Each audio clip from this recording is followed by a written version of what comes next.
Happy Septuagint Day! Let's continue comparing the Hebrew Masoretic with the Greek Septuagint by going through the New Testament and seeing which manuscript family the writers used when quoting from the Old Testament. In this video, we will be looking at Matthew chapters 6 to 12. The running count of verses will continue from the last video. But before diving back into the Gospel of Matthew, there is another aspect of the Septuagint's history that is worth mentioning. As explained in previous videos in this series, the Septuagint was universally accepted by the Jews. One of the ways the Septuagint was celebrated is seen in what Philo of Alexandria said about an annual festival which occurred in his hometown of Alexandria, the same town and exact location where the Septuagint was originally translated. Philo was a Jewish philosopher from the early 1st century and wrote the following around AD 40 or before. Even to this very day, there is every year a solemn assembly held and a festival celebrated on the island of Pharos, to which not only the Jews but a great number of persons of other nations sail across, giving reverence to the place in which the first light of interpretations shone forth, and thanking God for that ancient piece of beneficence which was always young and fresh. And after the prayers and giving of thanks, some of them pitched their tents on the shore, and some of them lay down without any tents in the open air on the sand of the shore. And they feasted with their family and friends, thinking the shore was at that time a more beautiful abode than the furniture of the king's palace. This annual festival occurred while Jesus walked the earth. Matthew 8:17 is how Jesus would cure demon possession and the sick. It reads, "That it might be fulfilled which was spoken through Isaiah the prophet, saying, He took our infirmities and bore our diseases." This is a quotation from Isaiah 53:4. The Masoretic reads, "He has borne our griefs and carried our sorrows." While Matthew speaks about infirmities, weaknesses, and diseases, Isaiah speaks about griefs and sorrows. The Septuagint reads, "This one bore our sins, and with respect to us was grieved." The Septuagint is very different here. First, it does not use the masculine pronoun, but this one. Second, it does not mention anything about infirmities, weaknesses, or diseases, but specifically says that he will bear our sins. This should perk the ears of every Christian. The Messiah bearing the sins of the world is not new for the seasoned Christian. How excellent it is for the Septuagint to explicitly say this. However, it is different from how Matthew renders this verse. Third, the Septuagint does not say that he would carry our diseases or sorrows, but it speaks of his grief because of us. Now, as for the similarities, the Septuagint speaks about grief, which Matthew does, but the Masoretic does not. Which Old Testament family does Matthew follow? His quotation is different from both the Masoretic and the Septuagint. As discussed in earlier videos, this does not cause a serious problem. But if one had to choose which of today's Old Testament more closely matches Matthew's quotation, it would be the Masoretic. Matthew 9:13 addresses a problem with the Pharisees when they rebuked Jesus for eating with tax collectors and sinners. It reads, "Go and learn what this means. I desire mercy and not sacrifice, for I came not to call the righteous, but sinners." This is a quotation from Hosea 6:6. The Masoretic reads, "I desire goodness and not sacrifice." The Septuagint reads, "I desire mercy and not sacrifice." With the Masoretic, is kindness the same as compassion? Not in this case, because the Hebrew word for kindness is different from the Hebrew word for compassion.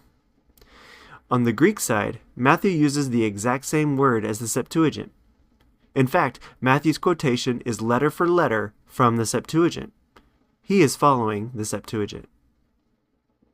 Matthew 10:35-36 is when Jesus is teaching about how his coming to the earth will cause people to become enemies. After all, the darkness hates the light. It reads, "I came to set a man at variance against his father, and the daughter against her mother, and the daughter-in-law against her mother-in-law, and a man's foes shall be they of his own household. This is a quotation from Micah 7:6.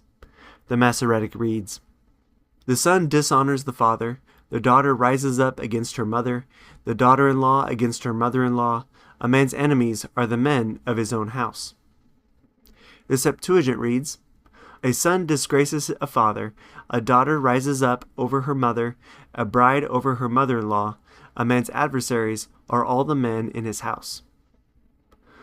All manuscripts are in agreement, except that the Septuagint adds all. For that reason alone, we can say that Matthew follows the Masoretic here. Matthew 11:10 is Jesus talking about John the Baptist and the prophecy he fulfilled. It reads, "Behold, I sent my messenger before your face, who shall prepare your way before you." In the previous video, it was mentioned that Jesus combined or condensed various passages into one passage. First, let's look at the more well-known Old Testament passage, Malachi 3:1. The Masoretic reads, "Behold, I send my messenger, and he shall prepare the way before me." The Septuagint reads, "Behold, I send forth my messenger, and he shall survey the way before me." As we see, the Masoretic and Septuagint perfectly agree. So why does Matthew talk about "before your face" and speak in the second person rather than the first person? While the Israelites were receiving the law from Moses at Mount Sinai, the Masoretic says at Exodus 23:20, "I am going to send an angel before you to protect you on the way and bring you to the place I have prepared."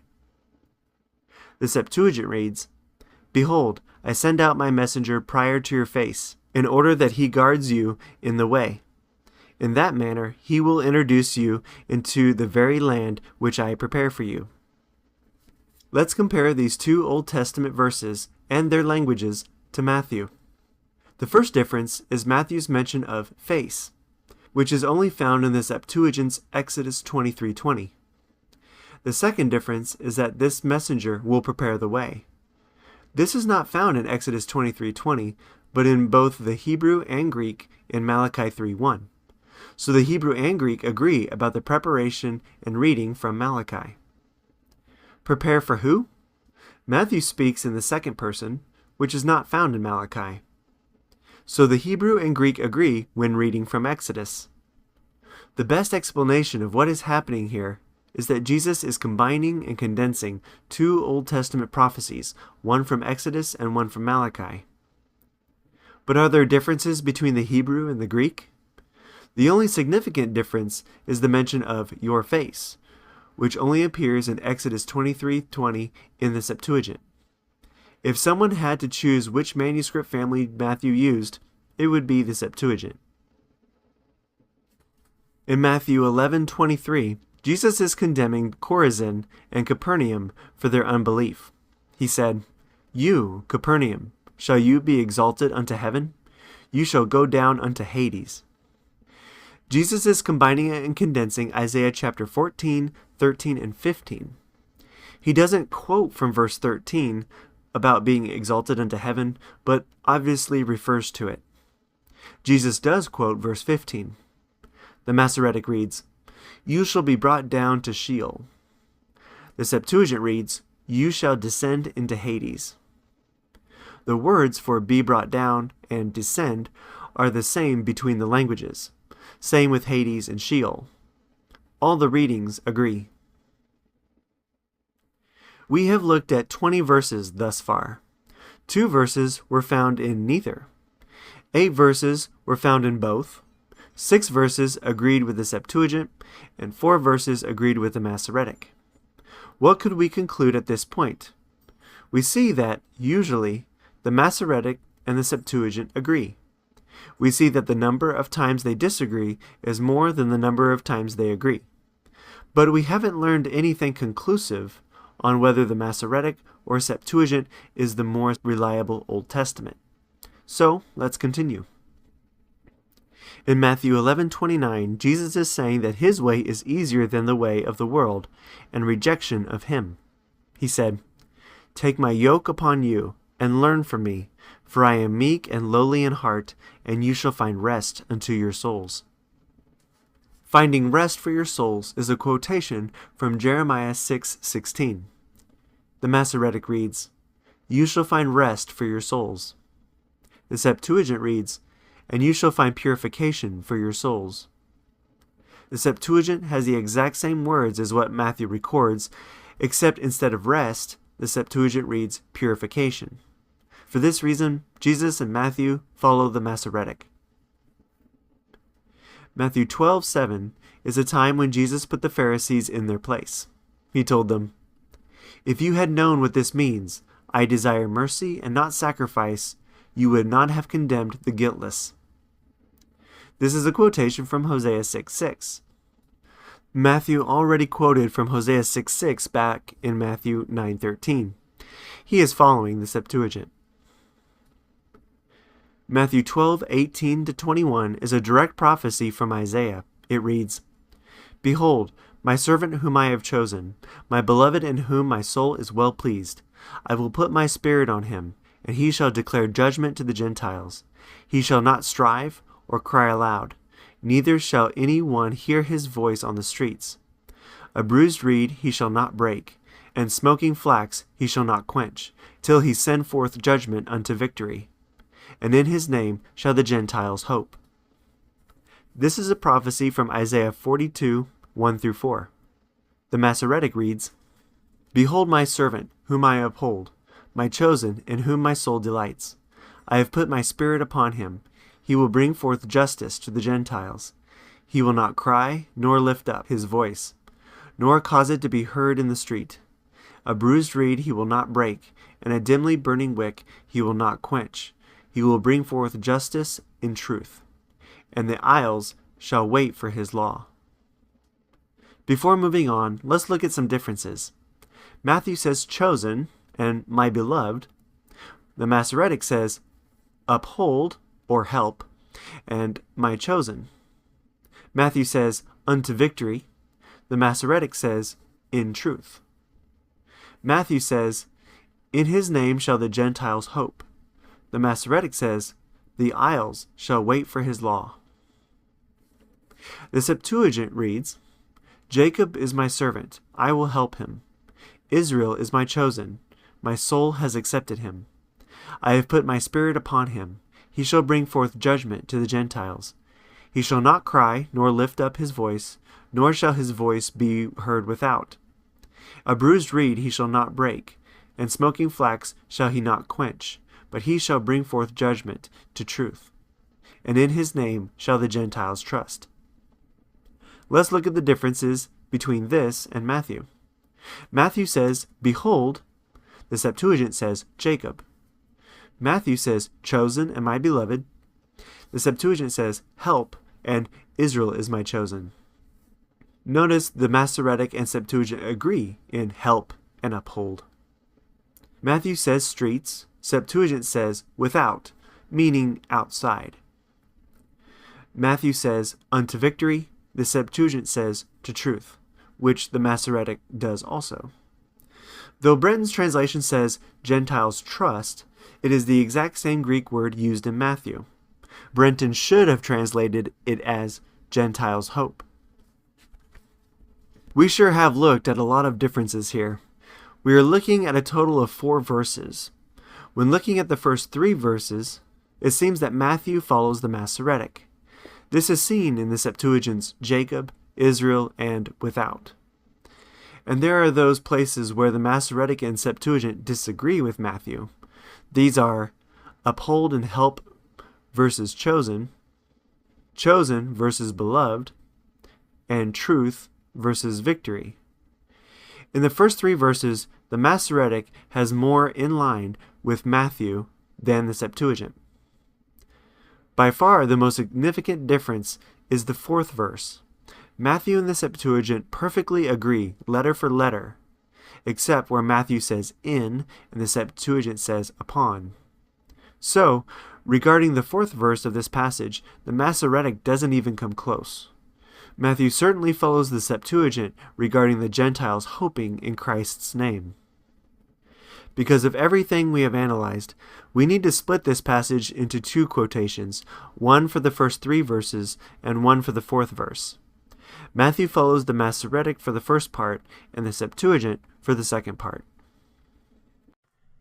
Let's continue comparing the Hebrew Masoretic with the Greek Septuagint by going through the New Testament and seeing which manuscript family the writers used when quoting from the Old Testament. In this video, we will be looking at Matthew chapters 13 to 19. The running count of verses will continue from the last video. Matthew 13, 14, and 15 is about why Jesus spoke in parables. It reads, "Unto them is fulfilled the prophecy of Isaiah, which says, By hearing you shall hear, and shall in no way understand, and seeing you shall see, but shall in no way perceive. For this people's heart has become calloused, and their ears are dull of hearing, and their eyes they have closed, lest perhaps they should perceive with their eyes, and hear with their ears, and understand with their heart, and should turn again, and I should heal them." This is a quotation from Isaiah 6, 1 and 2. The Masoretic reads, "Hear you indeed, but understand not, and see you indeed, but perceive not. Make the heart of this people fat, and make their ears heavy, and shut their eyes, lest they see with their eyes, and hear with their ears, and understand with their heart, and turn again, and be healed." The Septuagint reads, "You shall hear indeed, but you shall not understand, and you shall see indeed, but you shall not perceive. For the heart of this people has become gross, and their ears are dull of hearing, and their eyes have they closed, lest they should see with their eyes, and hear with their ears, and understand with their heart, and be converted, and I should heal them." Even though some of the words in these translations are different, all words mean the same thing. All 3 passages agree. Matthew follows both. Matthew 13:35 is Matthew's explanation for why Jesus taught in parables. It reads, "That it might be fulfilled which was spoken through the prophet, saying, I will open my mouth in parables, I will utter things hidden from the foundation of the world." This is a quotation from Psalm 78:2. The Masoretic reads, "I will open my mouth in a parable, I will utter dark sayings of old." The Septuagint reads, "I will open my mouth in parables, I will utter previews from the beginning." Matthew adds foundation, which is not found in the Hebrew nor Greek. This is not a direct quotation.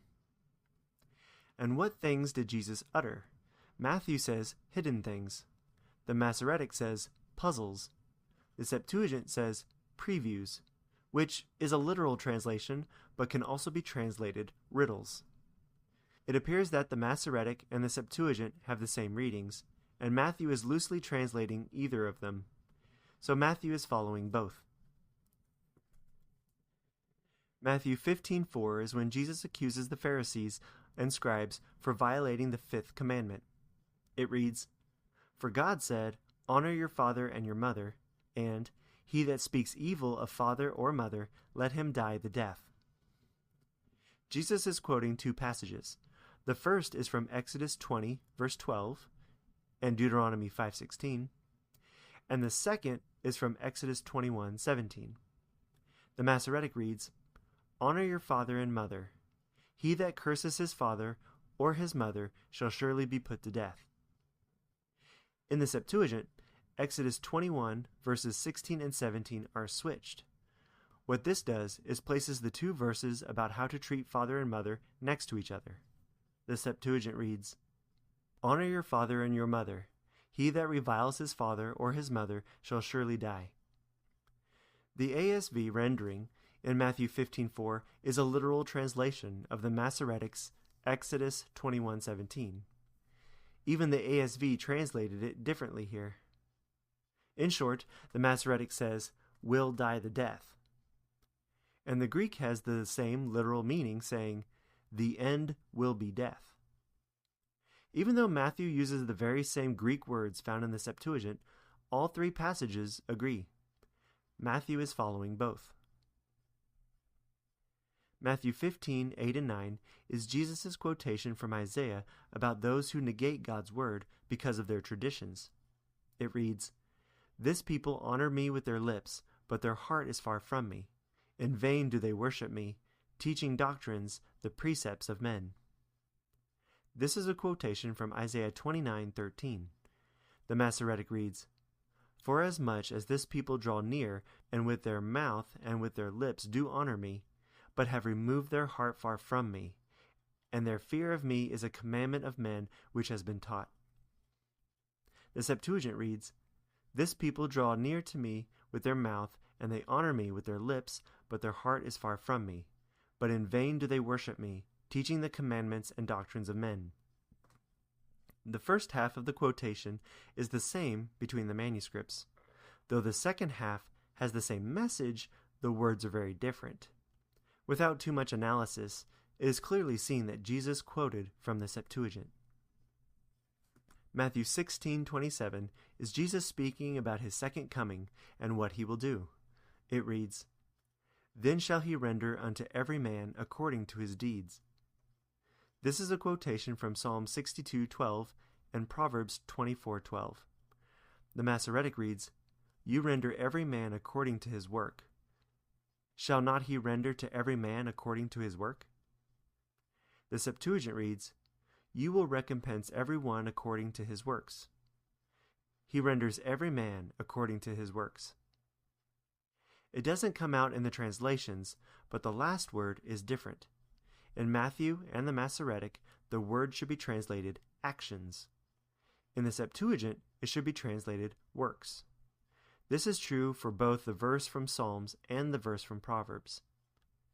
Because these words are synonyms, the meaning is the same. But based on the choice of words, Jesus is following the Masoretic. Matthew 18:16 is part of Jesus' teaching on what to do if your brother sins against you. It reads, "At the mouth of 2 witnesses or 3, every word may be established."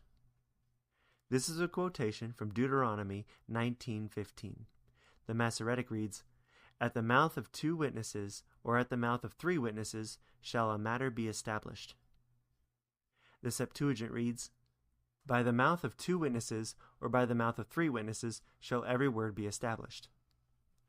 When looking at the original languages, everything appears to have the very same meaning. However, the Masoretic does not have every, which does appear in Matthew. Jesus is favoring the Septuagint. Matthew 19:4 and 5 is when Jesus is teaching on marriage and divorce. He quotes Genesis twice.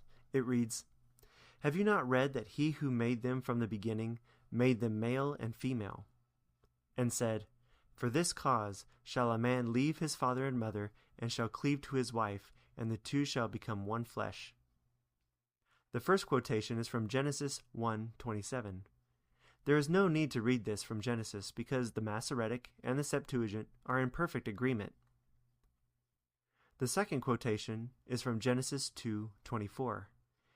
The same is the case here. All manuscript families agree. Matthew 19:18 and 19 is Jesus' conversation with the rich young ruler. It reads, "You shall not kill. You shall not commit adultery. You shall not steal. You shall not bear false witness. Honor your father and your mother, and you shall love your neighbor as yourself." These are quotations from Exodus 20:12-16 and its parallel passage in Deuteronomy 5:16-20. And secondly, Leviticus 19:18. Jesus switches the order around, placing honoring father and mother after not bearing false witness. In Exodus and Deuteronomy, honoring father and mother appears before not killing. And about bearing false witness, Jesus does not say, "against your neighbor." Therefore, like so many other times, Jesus loosely quotes from the Old Testament. The Masoretic reads, "Honor your father and your mother. You shall not kill. You shall not commit adultery. You shall not steal. You shall not bear false witness against your neighbor. You shall love your neighbor as yourself." The Septuagint reads, "Honor your father and your mother. You shall not kill. You shall not commit adultery. You shall not steal. You shall not bear false witness against your neighbor. You shall love your neighbor as yourself." Though Jesus changed the order of a couple of the commandments, everything else reads the same. Jesus is following both.